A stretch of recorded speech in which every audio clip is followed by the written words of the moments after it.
Welcome back to the DDR Football and English podcast. This is episode 6, and you're going to see our lovely faces this time. We're going to experiment with putting it on YouTube, and we've had a lot of feedback about people that don't use Spotify, so we're trying to get as many platforms as possible, and decided we'll go with YouTube first. So you get to see our lovely faces. So as always, I'm your host Jack, and as always, I'm joined by Callum from DDR Football and English. How are you, Callum? I'm good, thank you, Jack. It's nice to be back on and for everyone to see our faces for once. Yeah, exactly. So we've decided to be repping today. So I've got the DDR flag on as my green screen. Got the Babelsberg shirt on I picked up on my trip, and Callum's got the Carl's Siena shirt. So Carl's Siena on today. Not bothered with the background, so you get to see the teams. lovely bedroom. I'm too embarrassed to show my house, but two good old Regional Liga Nordos teams there as well, which is good. That wasn't deliberate. That wasn't deliberate coordination there. But we've got a special episode in store for you today. It is all about the Leipzig derby. Of course, derby weekend is nearly upon us in Leipzig, and we decided that we'd like to preview one of the biggest events in the East German football calendar, the Leipzig Otz derby, one of the top derbies in East German football. Chemie taking on Lokomotiv Leipzig at the Alfred Kunze Sportpark in the last Leipzig derby of the season. So, Callum, what does as a fan of East German football, what does this fixture mean to you? It's one of the standout fixtures of the whole East German football. It's the one of them you look out for, and it's especially more important knowing with that other club we don't want to mention in Leipzig now, because this is the proper derby. This is the proper two clubs in Leipzig.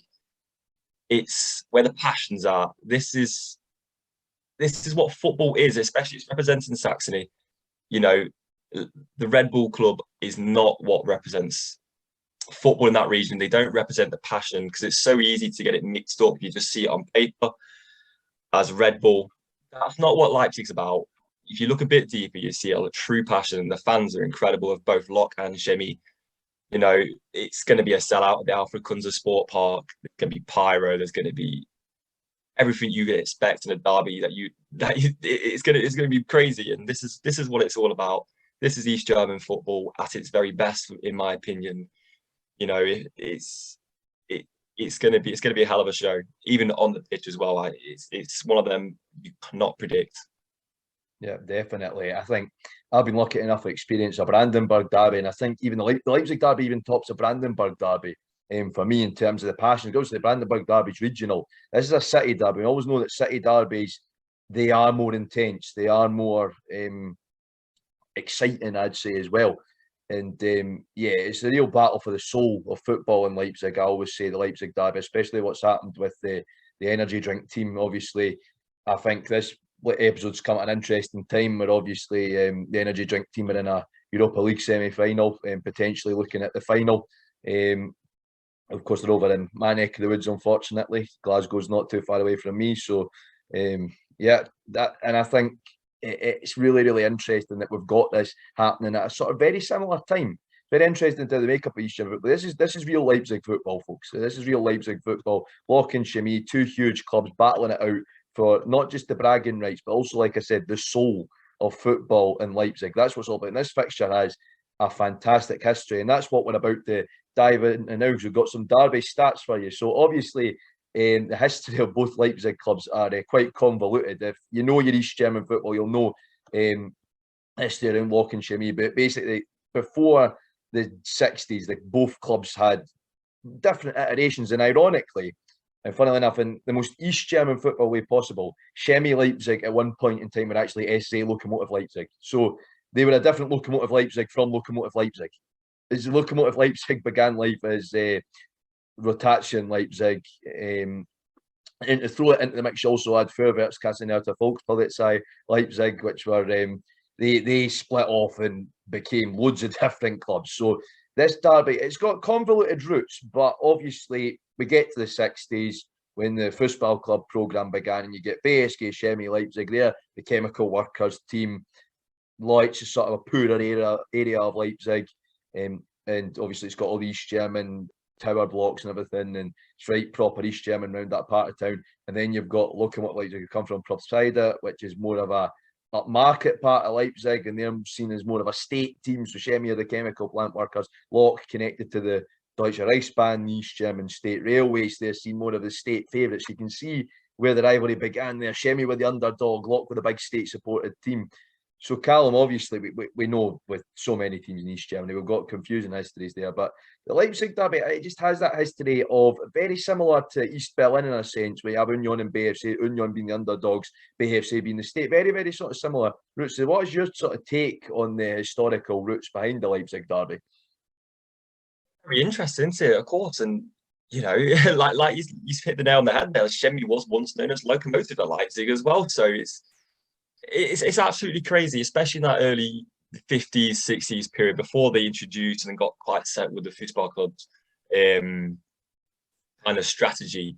It's very confusing, and Chemie have been behind Lock in that whole DDR period. Really, if you're looking at the history behind it, obviously because Lock became a football club, so it had more resources than Chemie. So, but being a BSG and being a Betrieb Sportgemeinschaft, you know, Chemie did very well to be, you know, there was up and down from the DDR Liga to the Oberliga.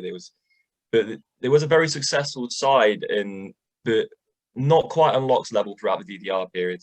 All you have to do is look at the European history. I think Lock qualified for the third amount of times out of any teams in the DDR for Europe. I think about 18 times they qualified. Chemie only ever qualified twice for Europe. That shows you the big gulf in class for that. And for Chemie, the only times they qualified was in the 60s as well. So, and we know Lock, they got to the final of the Cup Winners' Cup, and they was regularly qualifying up there. Chemie only in 64, 65 European Cup and the Cup Winners' Cup in 66, 67. So, and they've only had only played 3 teams in Europe. So it's complete different situations, but nowadays it's more of a level playing field.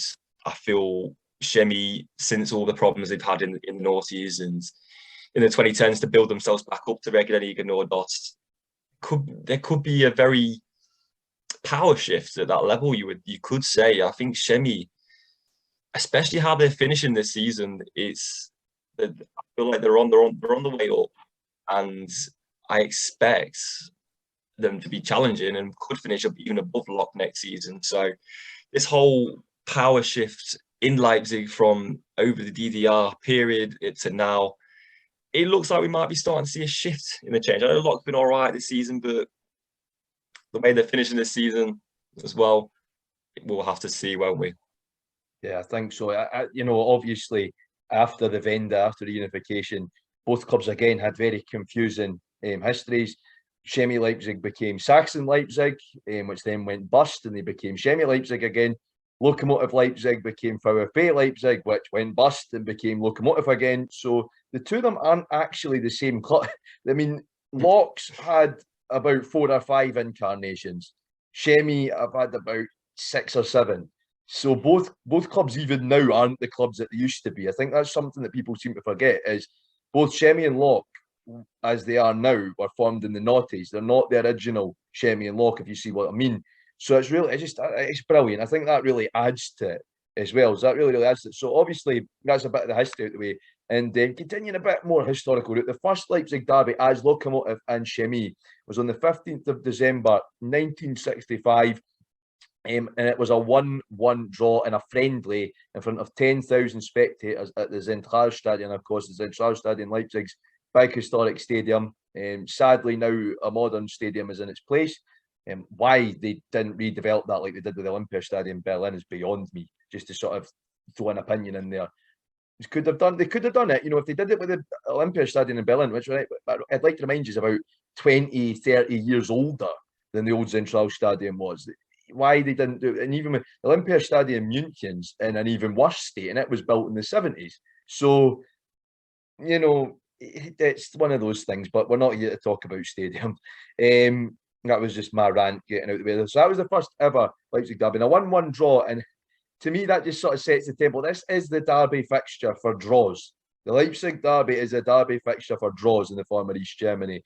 So that first derby, Callum, what do you think that was like? It must have been amazing to sort of witness that first Lock Chemie derby. To be one of those 10,000 must have been quite something. crazy, isn't it? I mean, I don't think even at the time, how confusing it was. You did that if that was even going to be the main derby, because there's so much change going off in that period in Leipzig, and East Germany as well. So it could have been, you've seen teams go full and then teams go. You don't know who's going to be relocated or whatnot back then, do you? So it would have been a hell of a story being back then and seeing the first one, but I feel like they've been a bit of, you don't know how long this is going to stay, is it? Because you don't know that in East Germany, but looking back at it now and how it's evolved into this brilliant occasion in Leipzig, it's the main footballing story of the season there. I'll tell you, there's nothing Red Bull related at all. Shouldn't be. But yeah, it must have been crazy to be in there, and Central Stadion as well. That was, completely agree with you.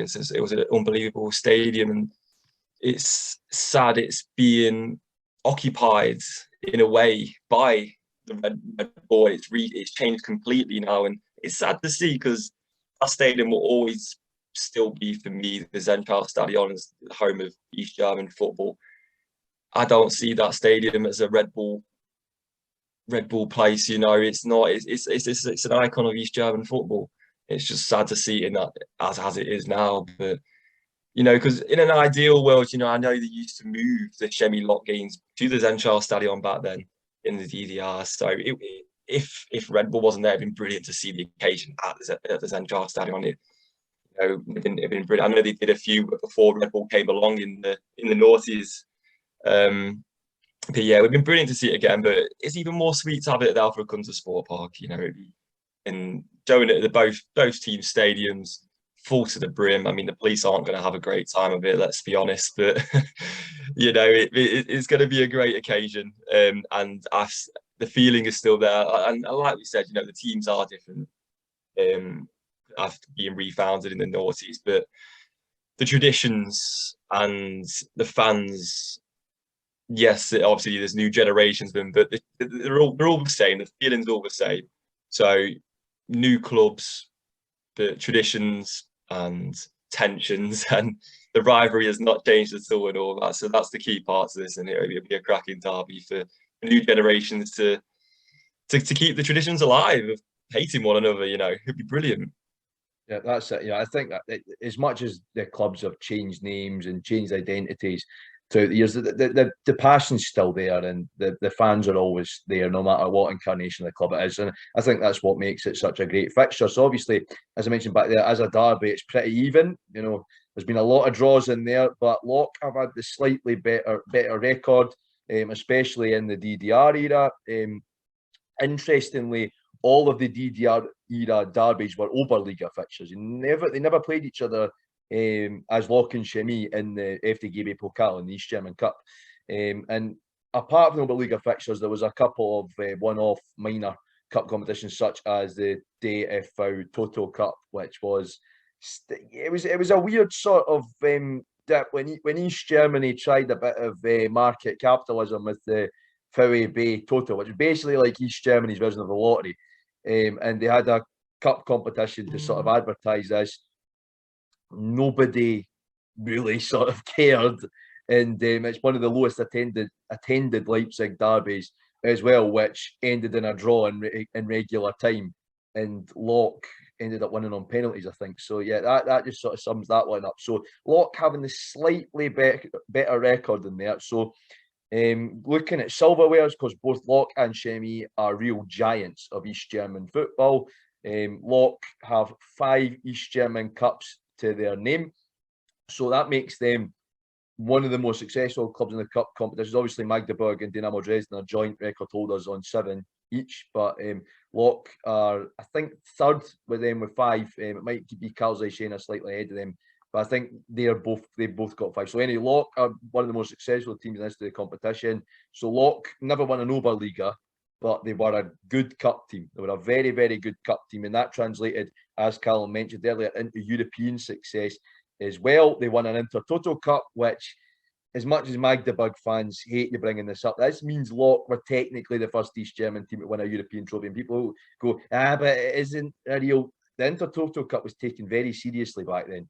especially in Eastern Europe. So Lock were the first East German team to win a European trophy technically when they won the Intertoto Cup, and I put the emphasis on technically there. It was different in the 60s when they won it. I think it got Exactly, diluted. It got diluted when there was 4 or 5 winners of it throughout the 70s and 80s. But in the 60s, it was a big deal for Lock, that was. Exactly. You hit the nail on the head there, Callum. So the football purists aren't going to like that one, but I don't care. I had to throw it in there anyway. So the one Intertoto Cup, they also regularly reach the latter stages of the UEFA Cup, the Cup Winners' Cup. And the Cup Winners' Cup, of course, they had that magical run all the way to the final in 1987, an iconic team. Of course, they had René Müller, the goalkeeper. He's the best. He scored the winning penalty in the semi-final, saved Bordeaux's penalty, and then scored the winning penalty in the semi-final at the Zentrale Stadium. That is reported to be the record crowd. Lock set a European record for fans. Now, the official attendance was 120,000, but people reckon it was a lot more than that, even because there was that many people got in that they just could not count them. So it's officially the record attendance for a club match in Europe, which I think is outstanding. That Lock still has that. I mean, you've got all your big teams like Man City, Real Madrid, all your oil bankrolled teams and everything like that, and even they cannot beat Lokomotiv Leipzig.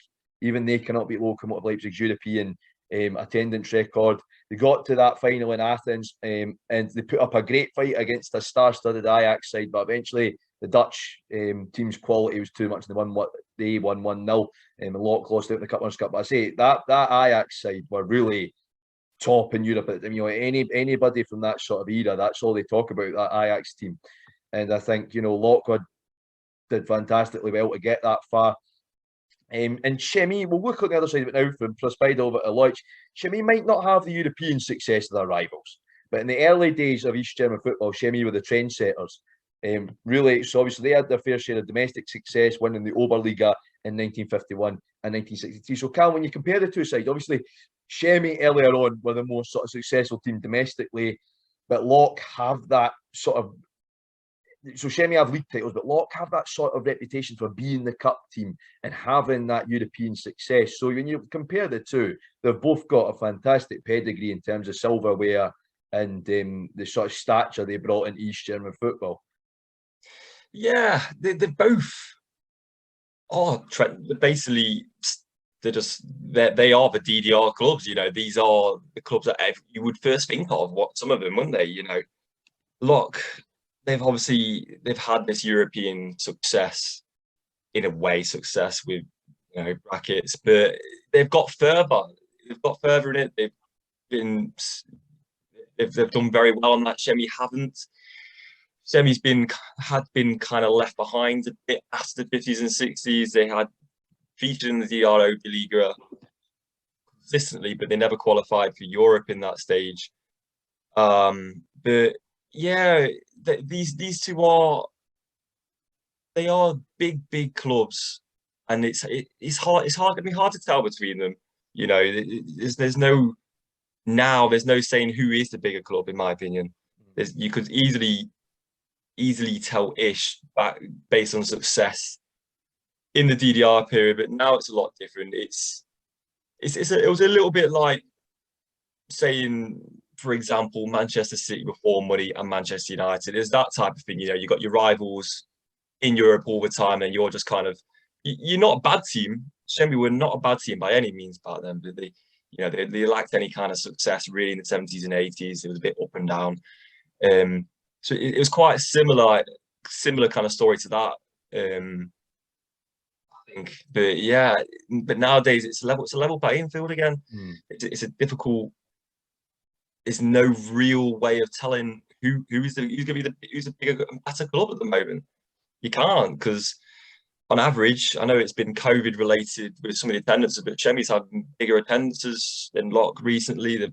You could argue say they've got more support, they've got the more kind of fan engagement, you would say, because you see them on Twitter, they're very active and got very much support, a load more interactions than Lock, you'd say, and yes, that's social media, but Chemie have a bigger reach now. Chemie have a bit more interest into their club than Lock do. So there's so many battles on every level, you would say, and yeah, it's an interesting how the story's turned around. And it's like I said earlier, it feels like that gap is definitely closing between Locke and Shemi, even on the field but off the field, it's been closed for quite a while. I feel Shemi very, very much are level, if not bigger, off the field than Locke are at the moment, and it's on the field that's beginning to show as well. Definitely, I think that back then, and you can look at and you compare. Obviously, Leipzig and East Berlin were the only two cities in the DDR that were two-team cities. Obviously, you had Dresden was a one-team city, Magdeburg was a one-team city, Rostock was a one-team city. Leipzig and East, and you notice that now that when you took that, obviously it's the same because in East Berlin you had one team favoured by the state, BFC Dynamo, and you had one team that was independent, Union. You take the state away when there's reunification, Union suddenly jump BFC way. Now, obviously, Leipzig has been a much sort of more level playing field. I think the line's blurred. Locke, obviously, as I mentioned earlier on, as the Reichsbahn team connected to the East German State Railway, got a lot of political favour and had a lot of money pumped into them. And as a football club, they were getting the best talent funneled through into them as well. While Shemi, obviously, as a Betriebssportgemeinschaft, had to rely on what they were getting delegated to them by the factories, by the chemical works.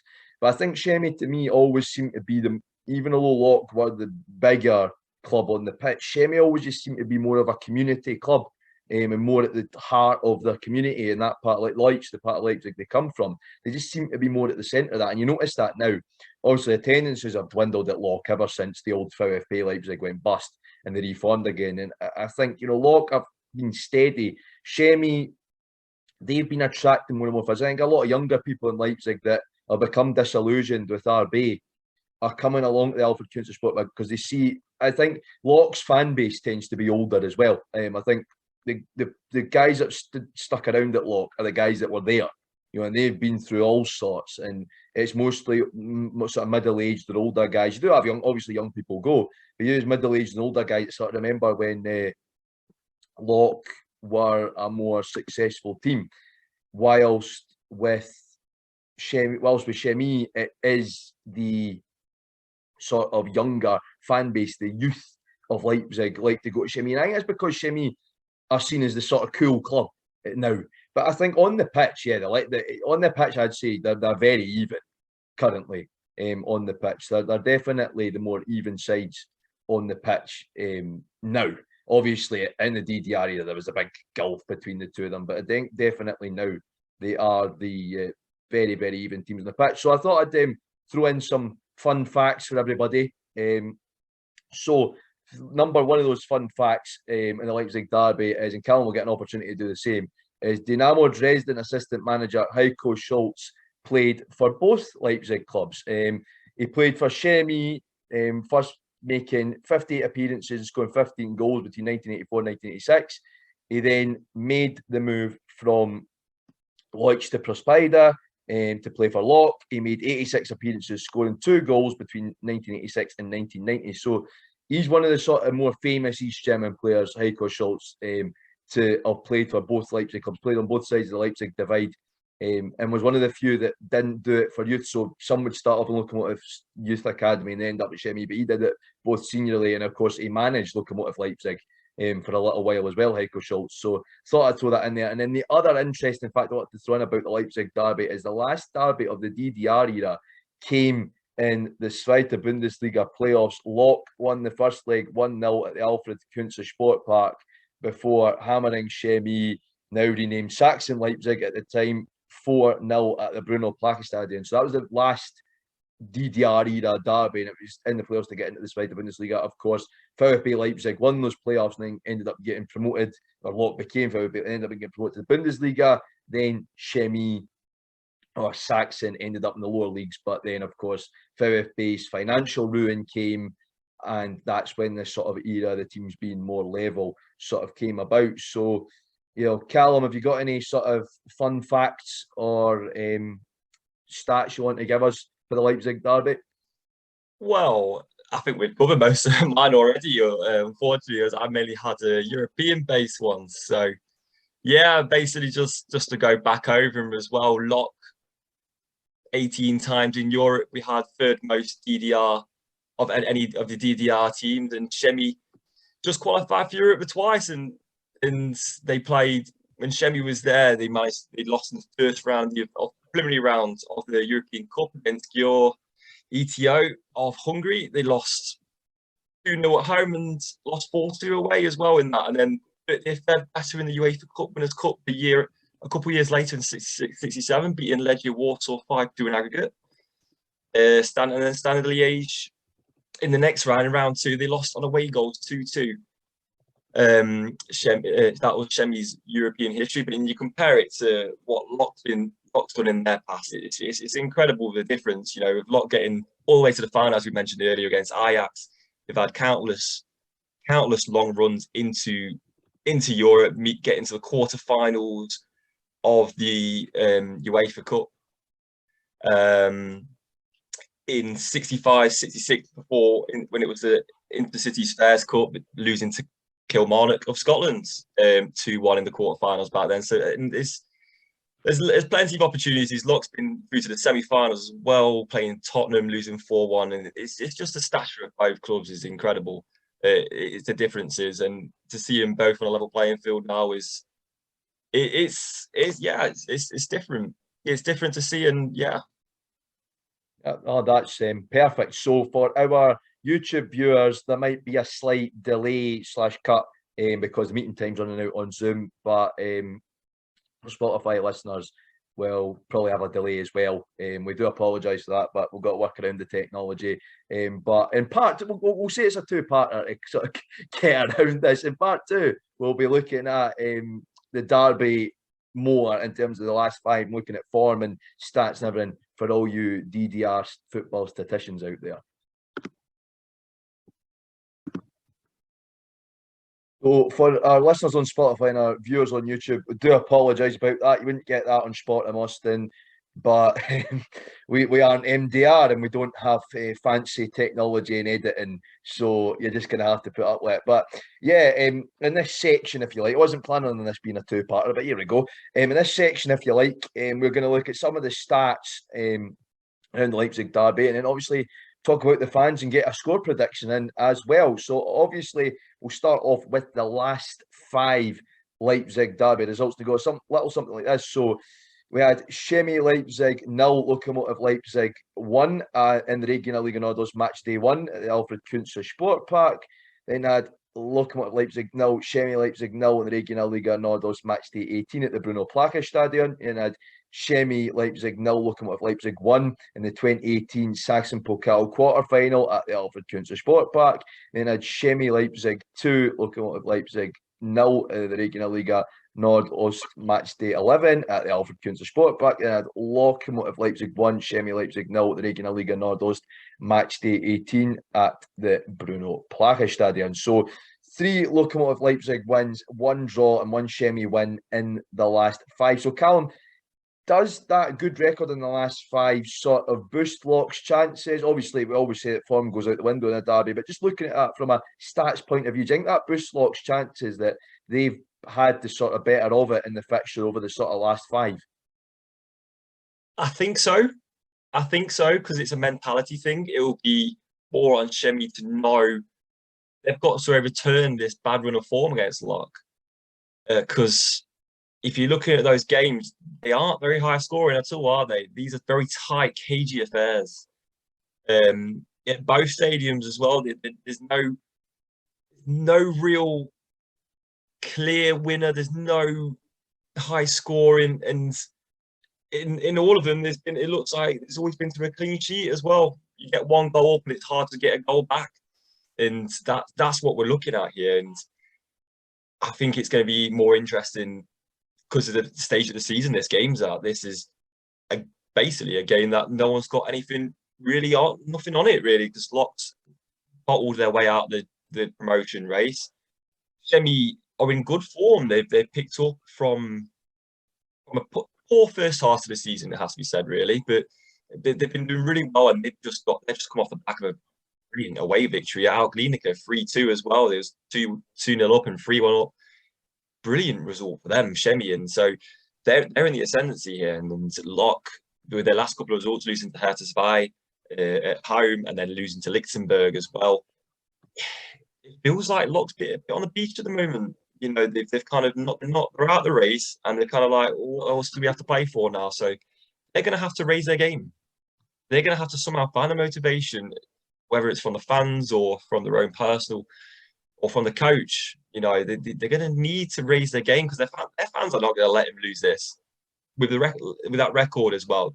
You know, they're not going to be happy for them to turn up like they have been doing these last couple of games and just kind of stroll the way through it. They're going to have to raise themselves, and they're not going to be allowed to do that because Shemi's going to be right up for it. They're on high with the recent form, and for me, that's what gives me probably leaning towards more Shemi winning it, especially with it being at home as well. Despite what the record has been, I feel if there's going to be a time for Shemi to win it, it's this. Yeah, definitely. I think, as much as neither team can do anything this season, it means a lot. I think for Locke, and excuse the pun, their season has come off the rails a bit. That was not intentional. But I think for Locke, they start right up until they hit the bad patch of form. They were in that promotion race with BFC. They were right in amongst it, and in second, it looked like Locke were going to have a strong season. And then they hit the bad run of form and they've dropped down to fifth. It shows you how volatile the regional league and all this is. They've dropped down to fifth. Shemi have just been, I think, solidly puttling along this season. It's sort of mid-table respectability is what you'd expect of it, Shemi. And in a way, I'd say they're sort of overachieving because there's clubs with bigger resources than Shemi that are not doing as well. Despite you've got to remember Energy Corp, Chemnitz, or FC, they're not doing as well as they're expected to. Shemi, I think, are sort of they're a club you expect to be sort of maybe down the lower half of the table, but they've come mid-table. They've got a good squad. They've really just sort of gelled this season, and you've seen a lot out of them, and I think that's really good to see. And yet, Locke, on the other hand, they've been the makers of their own downfall. Locke, I think that's it. It was completely in their hands. They hit the skids. They get into that bad run of form, and then that's it. They've bottled it. It's away from the promotion race, and they're going to have to settle for what's going to be quite a disappointing finish. And if they lose this derby, then you're looking at them potentially finishing sixth or seventh, which, considering how Locke have been in recent seasons, that would be really, I think it would be a huge step backwards. So it means a lot for both teams. I think for Shemi, it would be a brilliant sort of way to get to the end of what's been a good campaign for them, a good season for them. And for Locke, it would, if they lose, that's if they win, it salvages a bit of respectability out of this. If they lose, that's just, it's got to go down as a bad season. It's got to go down as an F- for Locke, to be honest. So yeah, I think it does have interesting permutations. Obviously, if you look at it historically, out that 5 record, I think Locke obviously have had the better of it recently. Although Shemi won perhaps the biggest one that we've had since the DDR era, when they won that Saxon Pokal semi-final. That was obviously a little while back, but I think that was one of the biggest ones we've had recently, and Shemi won that. So I think you look at Shemi are up for the big games, and I think this, as I mentioned, I think this one is a big game. Even though there's nothing really to play for in the league, it's about which team sort of can salvage. Well, Locke, it needs to be salvaged. Shemi, it's about finishing what's been a good season on a high. So I do think that it provides that sort of interesting sort of look at it, that it could go either way for me. It's really in the balance, this one. But I think, yeah, Locke's better record should hold them in good stead. Now, I'm going to hand over to you, Callum, because you're going to give us a quick run through of Shemi's stats, and then I'll do the same for Locke, and we'll just sort of build on top of what we just said there, briefly. Yeah, of course. So it has been an interesting season for Shemi. They started off relatively poorly, it has to be said. They had the regular problems at home, because obviously they started off with the floodlight issues, where they didn't even know they were going to be able to play at the Alfred Kunze Sportpark. If they got that sorted, but it would have took a bit of money out of the squads as well, because the finances are tight at that level, as we all know. And that gives it even better why Shemi have done what they have done in the second half of the season. It's been brilliant to see. They got in the final of the Saxon Pokal as well. And we'll just have a little rundown of a few of the stats of Shemi. They're up to 9th place now in the they're comfortably in the top half of the table. 53 points from the 36 games. They've got +1 goal difference now as well.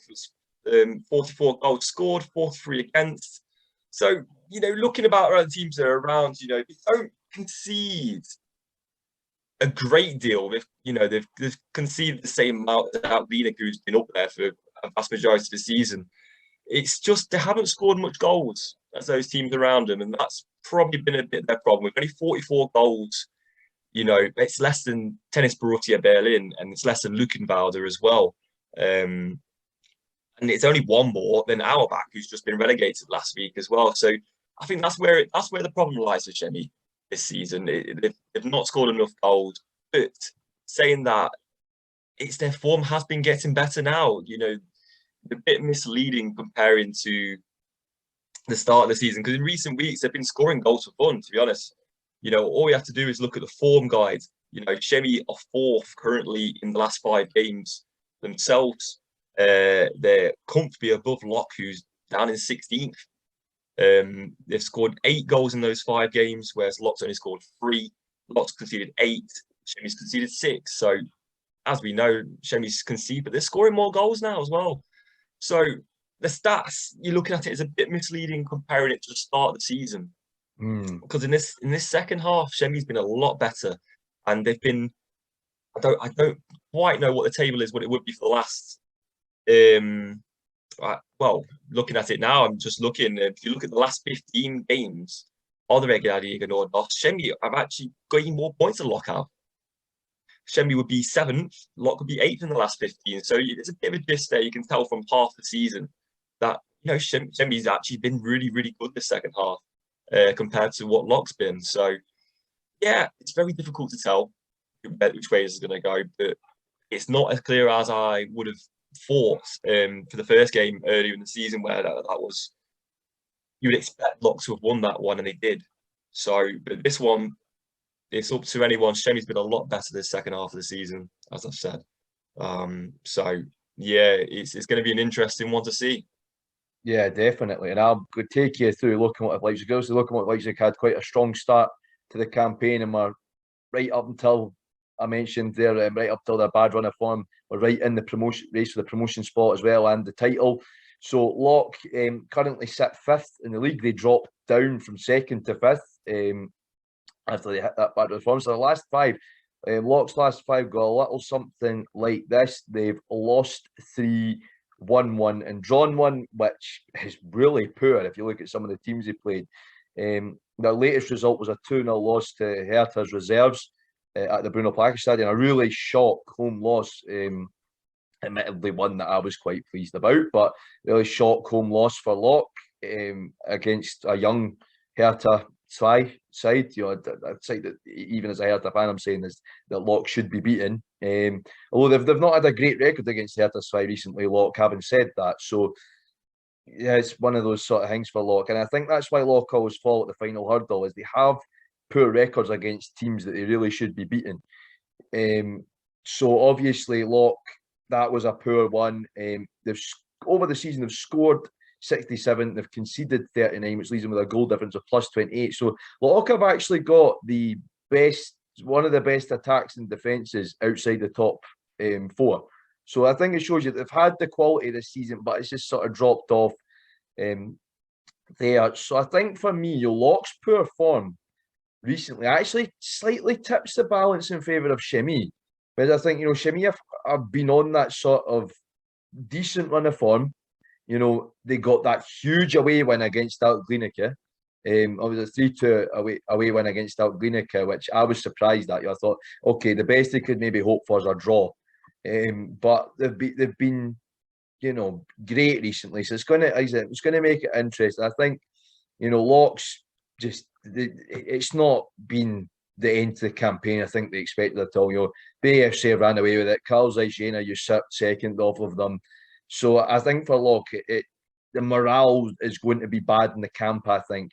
And Chemie, that's going to feed into their favour. So it's going to be really, really interesting. So we're going to have a brief discussion about the fans now. Obviously, derbies, it's the fans that make it. Obviously, Lok and Chemie both have excellent active support.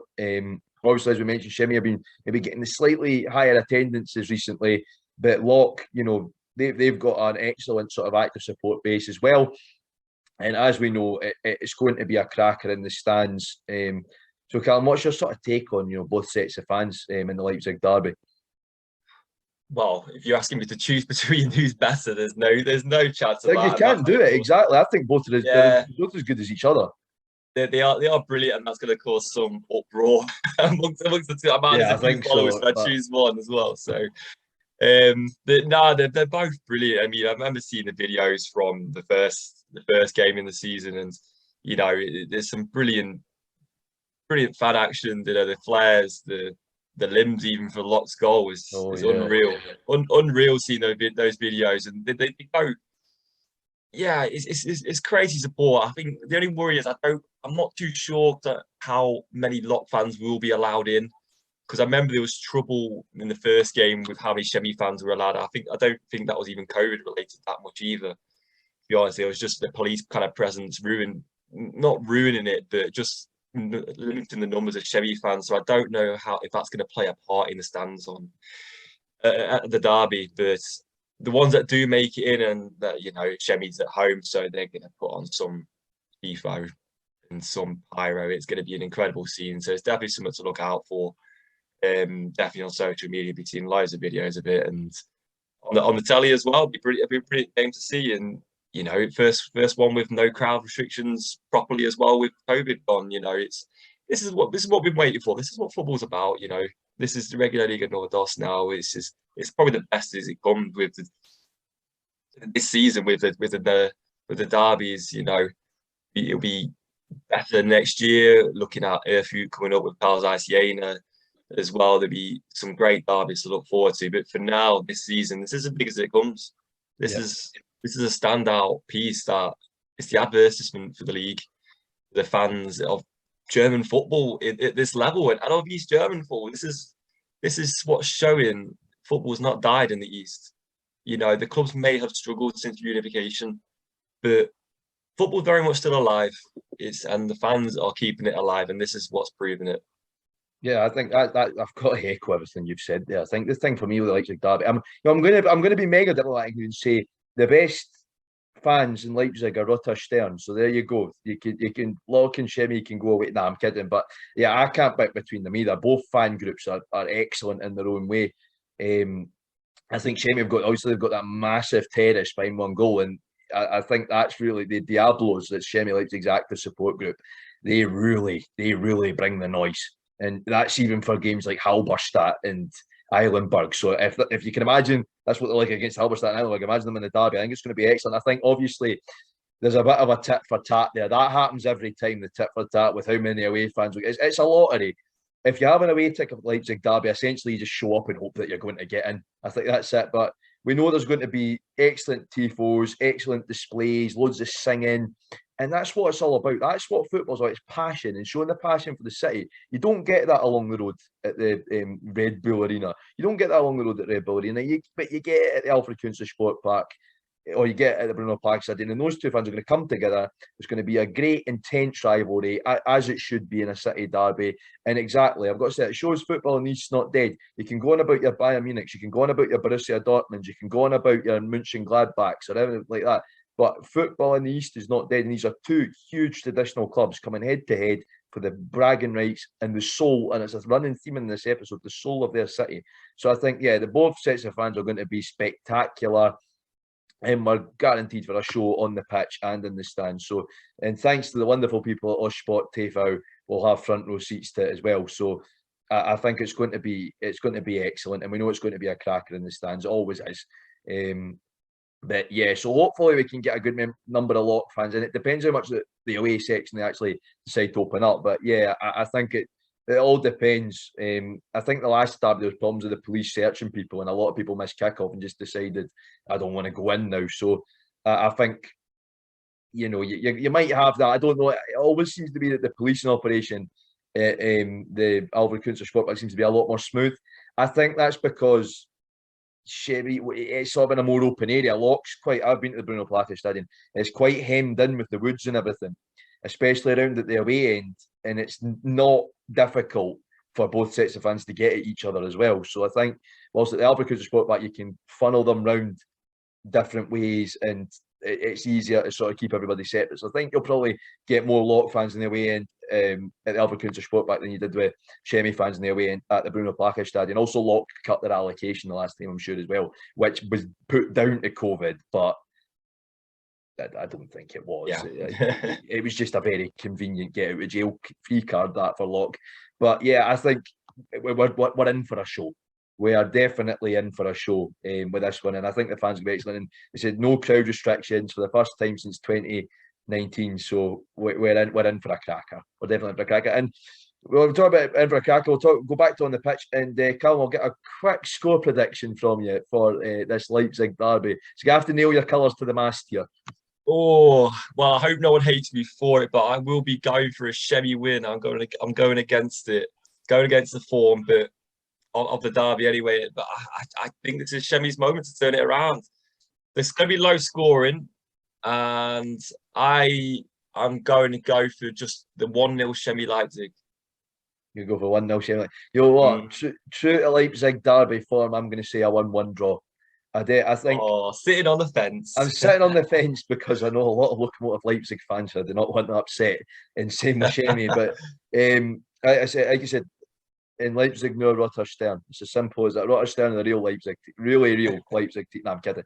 But I think, you know, to me, Shemi have got enough to win, but I don't think they will. I think it's going to be a cagey affair. Shemi will go 1-0 up and Lock will get a late equaliser, because I think Shemi have been a bit leaky at the back, and they'll make a mistake and Lock will capitalise on it. It'll be 1-1 and everybody goes home happy. So I think that's the best outcome for it. So we're not going to leave you misinformed about all the other results. We wouldn't do that to you lovely people. So I'll quickly rattle off the results from the weekend from across the top 3 leagues, the Regional League and others, and of course we can't forget good old Rot-Weiss Erfurt as well. So we had Union Berlin 1, Greuther Fürth 1, Dynamo Dresden 1, Jan Regensburg 1, Hansa Rostock 0, Paderborn 0, Darmstadt 6, Erzgebirge 0, which basically confirms our relegation to the Dritte Liga. That's it. Mathematically impossible for them to catch Dresden in the playoff spot. Eintracht Braunschweig 2, Erste FC Magdeburg 1. So Magdeburg are just been out on the piss on their title celebrations, clearly. Hallescher FC 1, Victoria Köln 1. True to form, Hallescher FC drawing again. Been quite sarcastic today. It's interesting that. ZFC Moislovitz 1, Chemnitzer FC 1, VfB Auerbach 1, Karlsruhe 4. So that's Auerbach officially relegated now. Tennis Borussia Berlin 2, Optic Rathenau 2, Union Fürstenwalde 1, BFC Dynamo 1. Fürstenwalde ruining the title party there for BFC, and a huge point for them in the relegation battle. Velskia Glinica 2, Shemi Leipzig 3, as we mentioned back there. Eilenberg 1, Babelsberg 0. Huge 3 points for Eilenberg there. BAK 0, FSV Luckenwalde 2. Lokomotiv Leipzig 0, Hertha 2. Energie Cottbus 4, Lichtenberg 1. Germania Halberstadt 3, Tasmania Berlin 0. And then, of course, the surrogate podcast team, Rot-Weiss Erfurt 4, Wacker Nordhausen 0. And we just have time for Callum's on this day. So, Callum, over to you. Take it away. Well, I've basically cheated a little bit this week, but for a good reason. Because it's a good reason, because in a couple of days' I'm looking forward to this now. Yeah, because on this day, well, in 2 days' time, let's say, on the 8th of May, 1974, I believe, if I just find my facts here, it's definitely worth the wait. So again, we're not like MDR, we're not Sporting Austin. I just like to get that disclaimer. I wasn't prepared at this moment. Here we go. So where we are, there we go, coming down. There we are. So on the 8th of May, 1974, so on 3 days from now, I was recording this podcast, it was a final of the Cup Winners' Cup in 1974, where Magdeburg became iconic. The first or second, if you want to use your lock, in the Toto Cup, Jack. Yeah, well, DDR winner. Yeah. DDR winner of the European Trophy, beating AC Milan 2-0 at the Kalp in Rotterdam. To become the first DDR winners or second of European Trophy. And I feel like, yes, it's not on the 5th of May, but it's a big story. And by the time the next podcast comes, we're going to have to forget that. So I could not forget that as a brilliant I story. like And that. hope, I like that. hope all Magdeburg fans thank me for remind you of that. And brilliant story. And yeah, it's a great achievement for Magdeburg even to this day. It really is, you know, all local lads. It was a team of local lads from Magdeburg and the surrounding area beating a star-studded AC Milan team to lift one of Europe's greatest prizes. Of course, the Cup Winners' Cup is, you could say that's the Europa League now, really. So it was it was a fantastic achievement. Magdeburg, because a lot of those Magdeburg players went into that East Germany squad for the '74 World Cup as well. So iconic, just simply iconic. So I'll let you away with the cheating there. So that brings us to the end of our Leipzig derby special. I really hope you enjoyed that, folks. Now, if you enjoy this sort of premise, we'll definitely, without the interruption, that was technology. That's all I've got to say. And again, we're not Sporting Austin. We're just two lads sitting in our houses talking about East German football. So please do not judge us. But yeah, so if you like this concept, we'll definitely try and get one done for this upcoming Saxon derby between Dynamo Dresden and Erzgebirge Aue as well, because it's another cracker of a fixture. But yeah, we'll be back with our usual results show next week. And until next time, folks, auf Wiedersehen.